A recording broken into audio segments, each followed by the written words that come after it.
سلام بنات، كي دايرين؟ لاباس عليكم؟ كنتمنى تكونوا كاملات بخير وعلى خير، ونلقاكم فيديو ديالي في احسن الاحوال وبصحه جيده.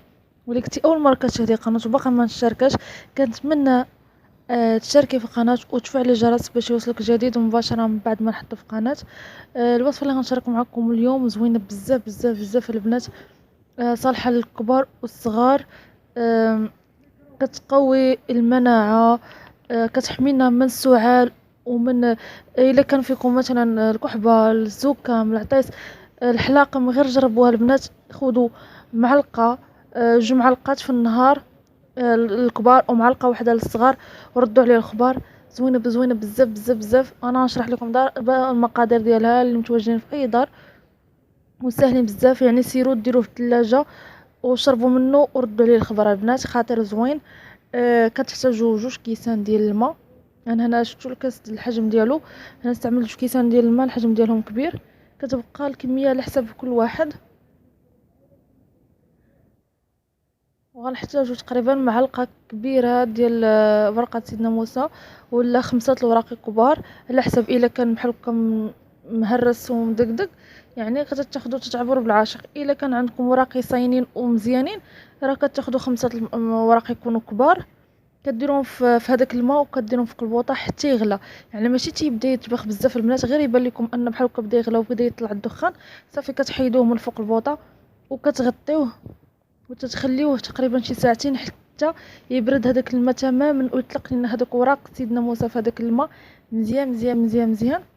ومن بعد عاد غتصفيوه كما قلت لكم تقريبا ساعتين حتى يبرد تماما هذاك الماء. من بعد البنات، انا هنا ما نخليش حتى يبرد بزاف باش نشارك معكم الطريقه كامله، ما عنديش الوقت. المهم غادي نصفيه وغنديرو في القرعه اللي غادي نخلي فيها هاد السيرو ولا هاد الشراب. غنديرو في قرعه كما كشفتوا، راه اللون ديالو كيتبدل. الا خليتوه كاع ساعتين راه كيتبدل اللون على هذا اكثر. المهم كنديرو في قرعه البنات اللي غنخليو فيها، ولا غنديرو في الثلاجه. كنحتاجو تقريبا 3 ديال الاقراص ديال الحامض.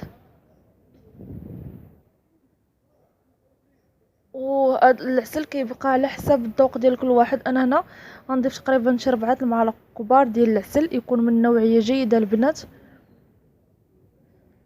وهذا الحامض راه ما كتخليوش بزاف. البنات اللي عز عليهم الحامض راه يقدروا يخليوه.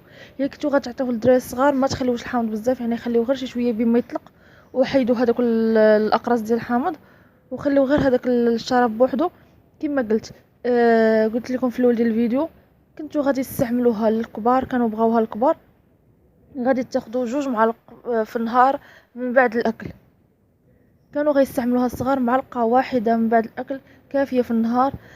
ماشي ضروري البنات حتى تمرضوا ولا حتى يجيكم البرد ولا تيجيكم الحلاقه والزكام، تقدروا ديروها قبل. واهم حاجه البنات نسيت ما قلت لكم، انه كينظف الرئه مزيان مزيان مزيان مزيان، وكيحميكم كما قلت لكم من السعال. وحتى الا مرضتوا بالسعال ولا بالكحبه ولا باي حاجه في هذا الوقت ديال البرد، جربوها البنات وخذوا منه 2 معالق في النهار وردوا عليه الخبار.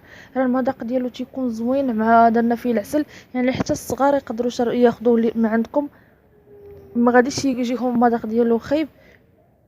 كما قلت لكم مكونات بساط بساط، المفعول ديالها زوين. تقدروا تدخلوا لجوجل وتقلبوا على الفوائد ديال ورقه سيدنا موسى، وغادي تشوفوا الفوائد ديالها كبار بزاف بزاف بزاف. غير جربوها البنات وراه ما غاديش تندموا. كنتمنى تكونوا كتجربوا الوصفات وكيعجبوكم. ولا كنتي اول مره كتشاهدي القناه، كنتمنى من القلب البنات تشاركوا في القناه، وإلا عجبكم الفيديو ديروا جيم وتبارطاجوه مع الناس باش يستافدوا الجميع.